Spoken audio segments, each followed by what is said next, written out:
Yo, sup? It's me, NY3, and welcome to Zephyr combos. Now, Zephyrs are not actually a combo-based deck, so what this video is going to be mostly about is rulings. Now, there are a lot of different rulings you can abuse because Pendulum Summoning, all of the Zephyrs has a trigger effect upon Pendulum Summon. Now, if you know your Seagok, which is simultaneous effects go on chains, which I expect everyone to be a master of if you're going to be playing this deck, you're going to be Seagokking turn after turn, and if you know how Seagok works, you can play around pretty much any scenario there is. Unless they like Solemn Warning or your shit, then you just have to scoop it up. Now, Seagok. Some of you, if you guys follow me on Dueling Network, you'll see times where my opponent cannot negate my shit. Now, the most easiest scenario would be, your opponent has Cyber Dragon Infinity or Infernoid Deviati or Mist Valley Apex Avian. You have an Oracle of Zephyr already face up on the field. You have your Jiaotu and you have your Zephyr New already on the field. What you can do is, at this point, synchro for Baxia. Baxia's effect to spin cards back to the deck, you put that on Chainlink 1, and then you put Oracle of Zephyr on Chainlink 2 Oracle of Zephyr's effect to stack a monster to the top of your deck. Now what this means is, your opponent, due to simultaneous effects go on chains, can only respond to the Oracle stack. Now, if their effect is to specifically negate a monster effect, then they're out of luck. They missed the timing, they missed the chance to negate Baxia because Oracle is forcibly on Chainlink 2. Alright, if they can negate anything, if they have like a Quasar, they can negate the Oracle. Oracle dies. No one really cares about that because your Baxia effect is going through and it is spinning their stuff back to the deck. Now, another scenario where simultaneous effects go on chains help is to dodge Zefraxi's downside effect, which is when you use this effect, it goes back to the bottom of your deck. Now, you don't want that to happen. You want it to go to the extra deck. So there's actually a way to play around it if you know your Seagok. And in this example, we have our 1 scale, 7 scale, and these three guys in our extra deck, and they have a bunch of random stuff on the field. So we are going to Pendulum Summon our 3 guys. Here, our Zefraxi is going to be placed on a lower chain link than something that destroys it. So for example, Zefraxi Chainlink 1, we're going to target our Zephyr Thorben to make Zephyr Thorben a tuner. On Chainlink 2, Zephyr Thorben is going to be targeting Zefraxi and destroying a face-up card on their side of the field.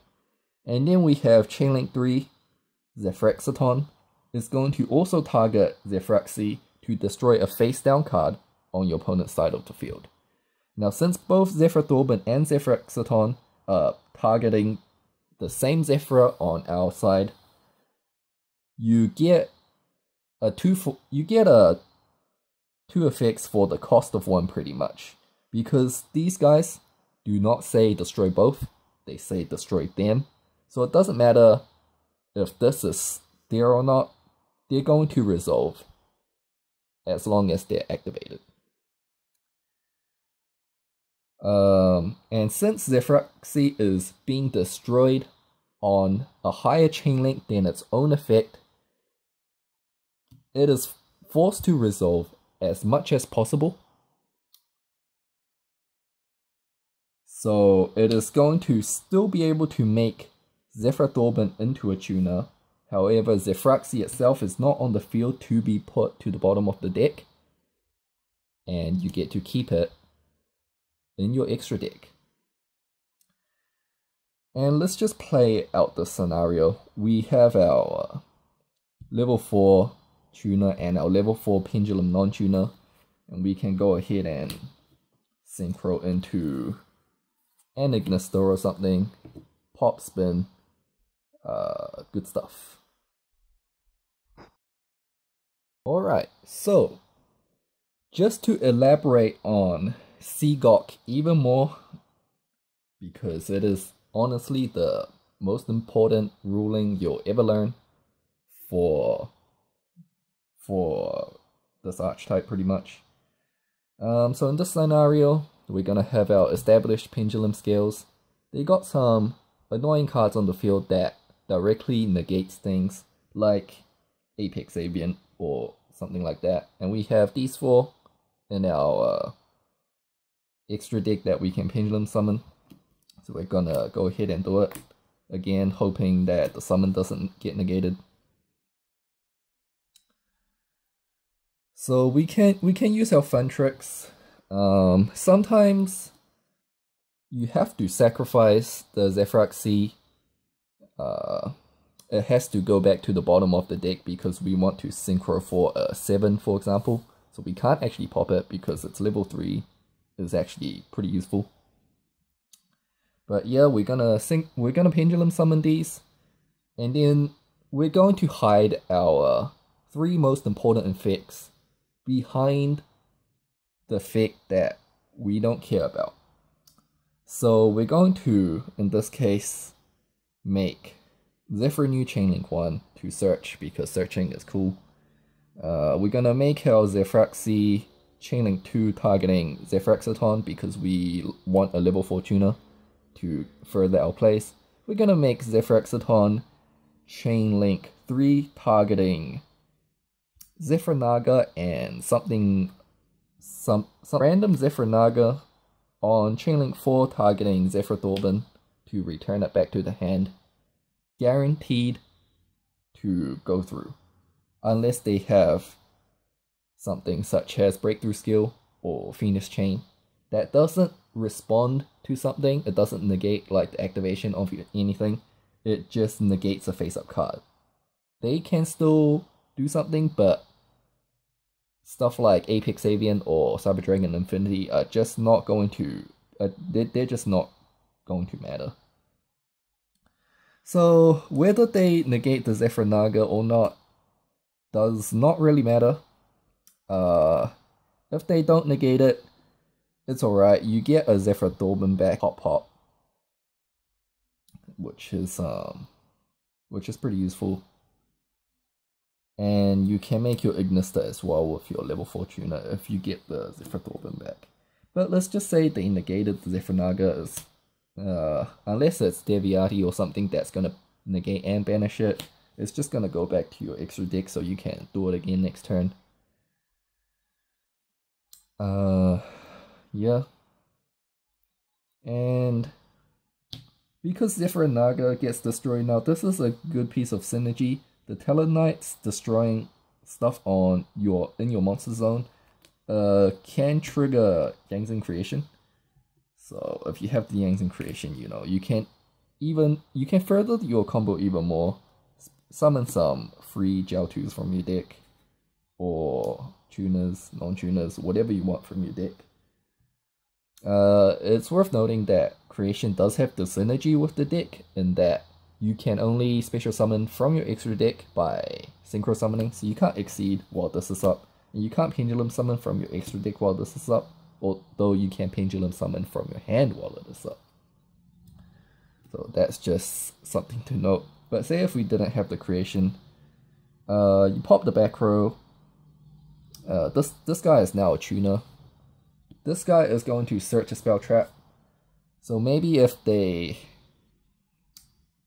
you know, have another Apex Avian on the field, you can search your Oracle of Zephyra, activate Oracle of Zephyra to bait out Apex, or Cyber-Dragon Affinity or whatever. If they choose to not negate your Oracle of Zephyra,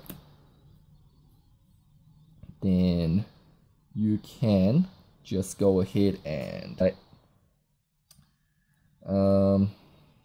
yeah, if they negated the Oracle, you can Synchro for Yazi instead. Yazi can pop something random and itself.